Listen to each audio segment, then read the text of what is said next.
Hello and welcome to Home Capital's series on home ownership. Buying your first house can be a daunting task, and in this series, we will simplify the entire process for you. There are a number of benefits available under income tax under different sections. Let's look at these sections one after another. The first benefit available to you as a person who's taken a home loan is towards the deduction which you get for paying the principal amount of the home loan. So the deduction available is an amount of INR 1.5 lakhs under section 80C of the Income Tax Act.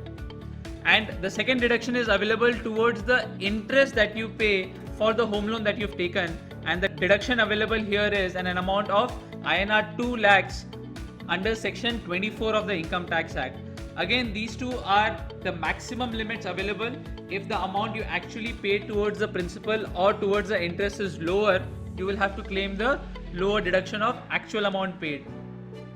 So how much saving does this translate into? You are getting a deduction of total INR 3.5 lakhs. If assuming you fall under the 20% slab rate, you can claim a total saving of 70,000 rupees per annum. If you fall in a higher slab rate of 30%, then you will have to do the math as 3.5 lakhs into 30%. In order to encourage people to buy their first homes and also to encourage affordable homes, the government introduced a new section wherein under section 80EE you could claim a deduction of 1.5 lakhs towards the home loan interest. The two criteria here are the value of the house should not be more than 45 lakhs and this should be your first home you are purchasing. Then you can claim an additional deduction of 1.5 lakhs. So if you were to take the benefit of this section, the maximum deduction that you can claim in a year is 5 lakhs.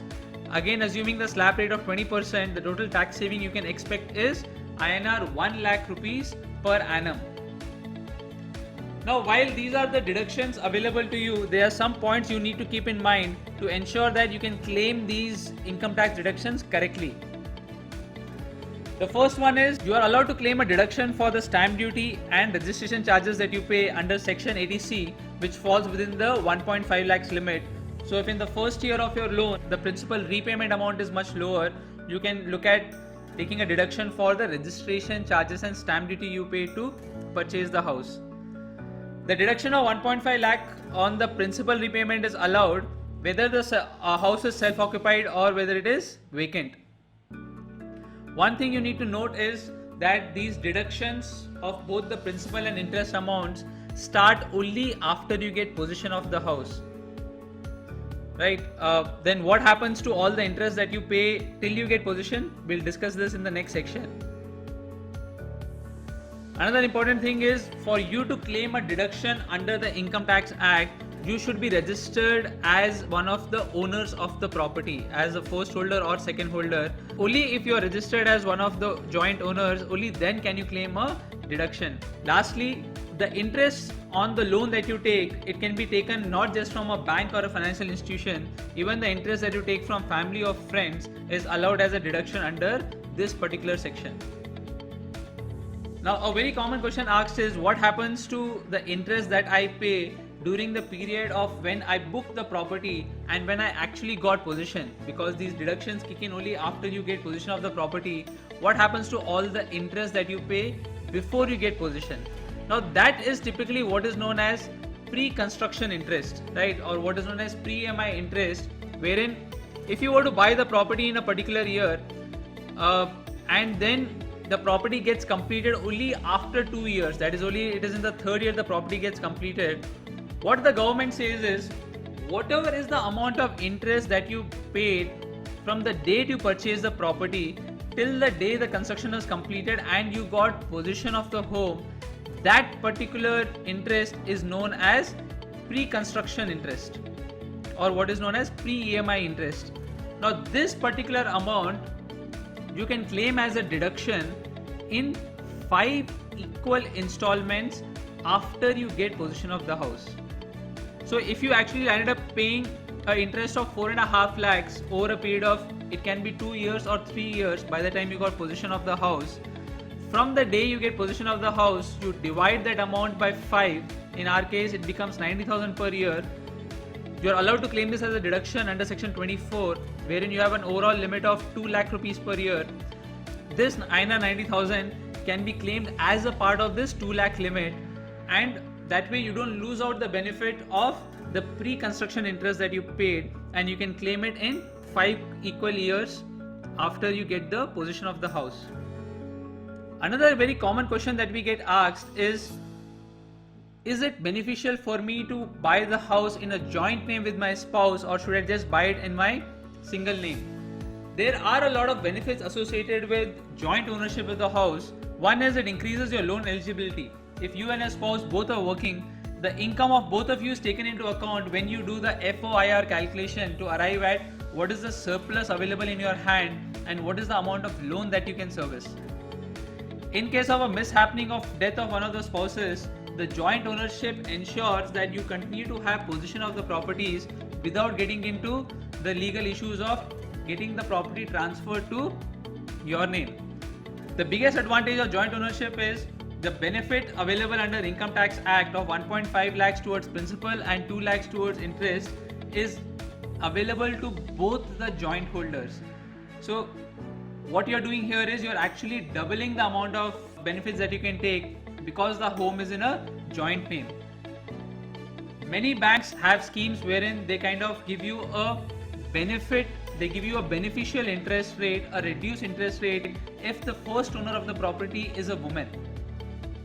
These are schemes to encourage ownership of property in the name of women, and even a 0.5% reduction in the rate or even a 0.25% reduction in the rate can result in tangible savings over the loan tenure of 20 to 25 years.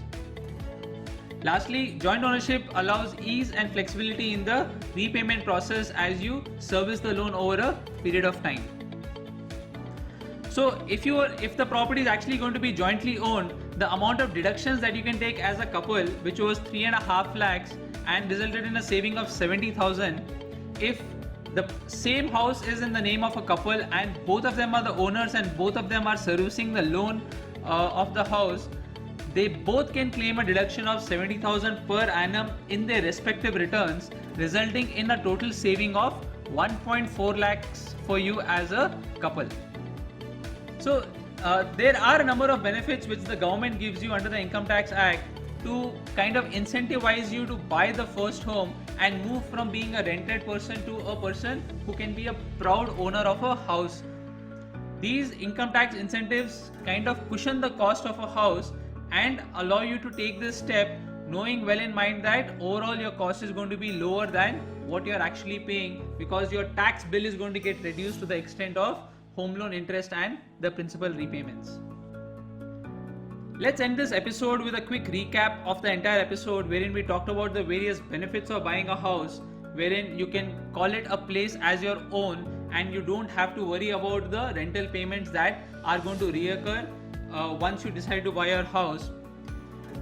We discussed about the most important requirement when you decide to buy a house is setting up a budget for your house, and this can be set up by looking at your extra disposable income that you have in your hand, which can be used towards servicing the EMI, which in turn will help you determine the loan you can get and which will then help you arrive at the value of the house you should look to buy, and that's when you start your search for your house. Obviously, the home loan is going to be given by a bank or a financial institution, and they would definitely run their check on your credit score, your capacity to repay, and finally the collateral you're going to offer towards the home loan. While you arrive at the value of your house, you should also keep in mind the various taxes associated with the house, the additional costs in terms of GST, stamp duty and registration. While the cost of a home along with its additional associated costs adds up to a large number for you to fund, you have various benefits available in the Income Tax Act which cushion the overall cost of a property. Because of the various deductions available in the Income Tax Act, it makes it easier for you to make the decision to go ahead and make the purchase of your first home. This brings an end to the first episode of our series on home ownership. In the next episode, we'll be discussing the various costs associated with buying a home, and these are both one-time costs as well as recurring costs that you can expect, so that you make a decision to buy the first house financially aware of the various costs that you will need to incur as the years pass by. The Home Capital community assists and guides you successfully through your journey of home ownership. Join India's first community of home buyers and homeowners and take your next step towards home ownership.